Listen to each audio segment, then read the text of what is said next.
I declare war on feminism.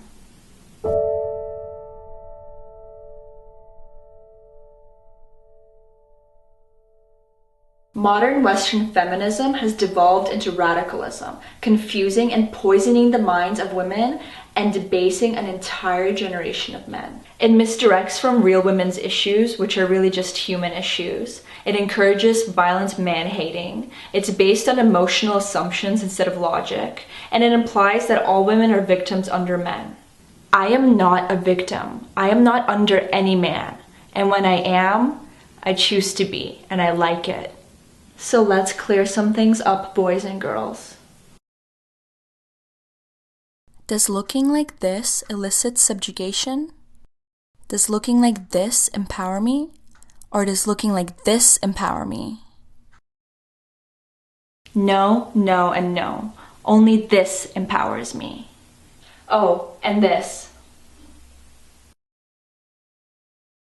What about male bodies, which have been reduced to mere investments of war, shaped, trained, and used as objects by the state? Males have been treated as disposable vehicles of physical strength, to gain land and power for their rulers, to be slaughtered. Now that's some serious objectification. But no, let's focus on sex. It's true, the female body is often reduced to a sexual object, but so is the male body. In fact, male bodies have been objectified just as long as female bodies. Just look at any Greek and Roman art. It's dominated by the ideal male figure. But the objectification we see today is really not a bad thing. Let me put it simply. As soon as anybody participates in any visual media for monetary exchange, they become a commodity and are therefore objectified. It doesn't matter what you're wearing or what you're doing. You're an object consumed by the audience for entertainment or stimulation. And that's not a negative thing. That's just a market exchange.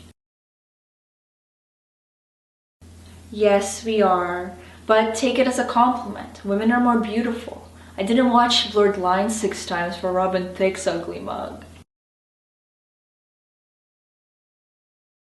I know we're bombarded with images of perfect women, but so are the men. It's not a sexist issue. We feel better when we look better. And sure, there's a certain amount of social engineering involved, but it's not because men hate women. It's because everybody wants to make money. My point is, looking perfect is something that's driven by women themselves. The market simply accommodates that. Let me tell the girls a secret. Men don't care if you're a size 0. In fact, they don't notice if you have perfect hair and perfect skin. Unless you're horribly disfigured or obese, men don't notice your imperfections. And if they do, they don't really care. And I'm pretty sure if push-up bras and hair extensions and nail polish all disappeared, men wouldn't even notice. Men only notice how you carry yourself, your confidence, your ass-hip-boob ratio, your eyes, your smell. And this doesn't just apply to your nice boyfriend from your nice hometown.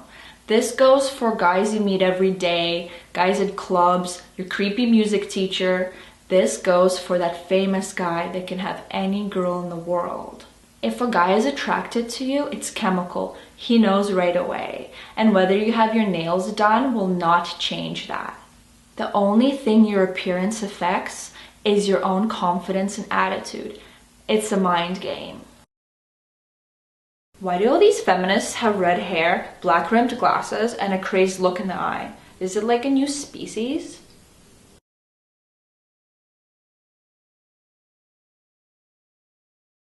Yes, and there always will be, because it's incredibly easy for a female to get laid.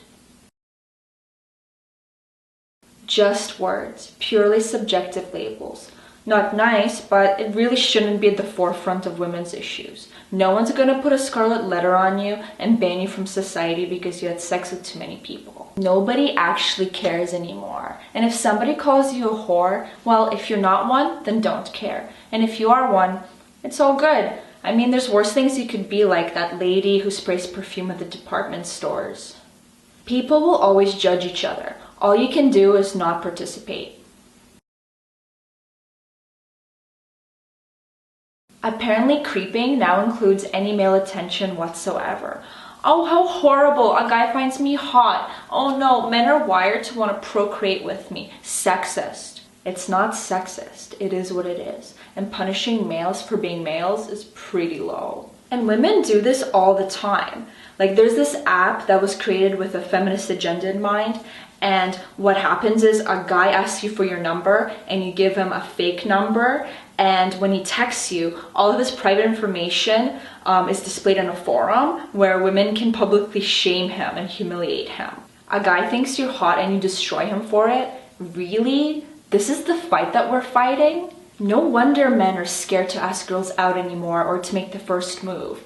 Feminists have bullied men into a state of fear and guilt. And of course, if a guy's touching you, harassing you, stalking you, we have all been there. It's not acceptable. But you know that's not what I'm talking about.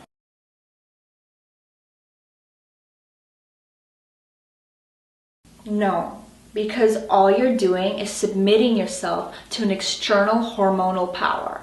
And how can something that severs you from your most primal and natural identity be liberating?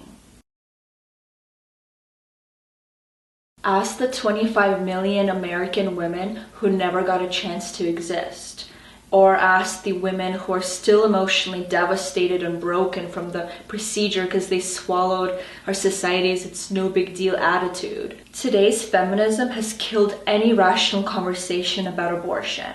It has made something that should be a life decision a flippant act. To all the girls watching this, I suggest you read Naomi Wolf's Our Bodies, Our Souls, or my article before you make an arbitrary decision on whether you're pro-life or pro-choice. You don't even need to pick a side, as long as you appreciate the heavy nature of the issue.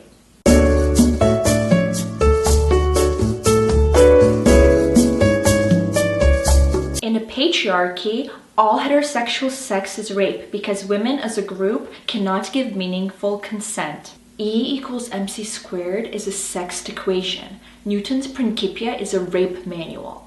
It's okay because men who are falsely accused of rape can often gain from the experience. All sex, even consensual sex between a married couple, is an act of violence perpetrated against the woman. All men are potential rapists. Just to recall a basic fact, penis in vagina intercourse is always rape, plain and simple.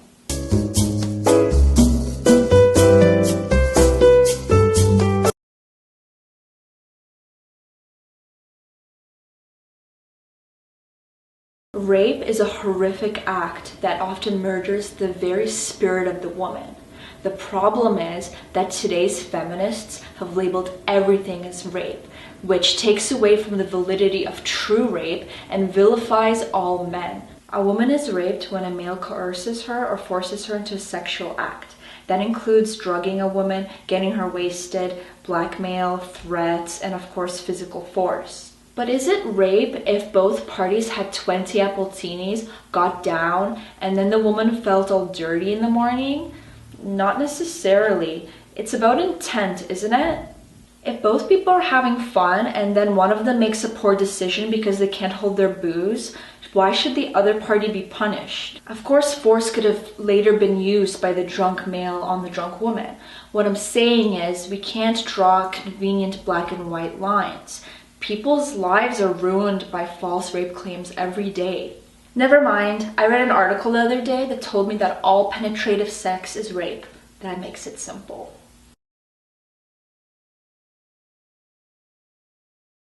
Doesn't exist. At least not to the extent that today's radical Western feminism has led us to believe.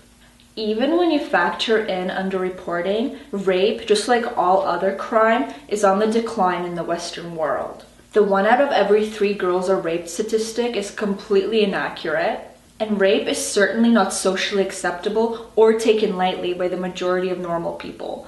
Hell, it's not even taken lightly by criminals. Try being a convicted rapist in a jail. This is not because of sexism. This is because of a broken system. It's because our government would rather see pot smokers and tax evaders rot in jail than people who actually hurt others. If you actually care about preventing rape, Issue every woman a gun instead of supporting the government systematically disarming us. If you care about rape, then help make it illegal for female prisons to have male prison guards. If you care about rape, then help decriminalize prostitution so that when a sex worker is raped, she can actually go to the police. I know I've been strictly sticking to the Western world, but I can't just not mention this. If you really care about rape, then focus on empowering women in the Middle East and Africa. Now that's where there's a rape culture. Instead of labeling yourself as a feminist and writing angry blog posts, why don't you volunteer at a women's shelter? Instead of programming apps that humiliate men, why don't you use internet tech to track down rapists and expose them when injustices do occur? What about sex trafficking, which still exists in every part of the world? Where are the angry feminist protesters on this issue? Nah, real issues are too hard. Instead, I'm gonna write a blog post on how this is a phallic symbol of oppression. If you try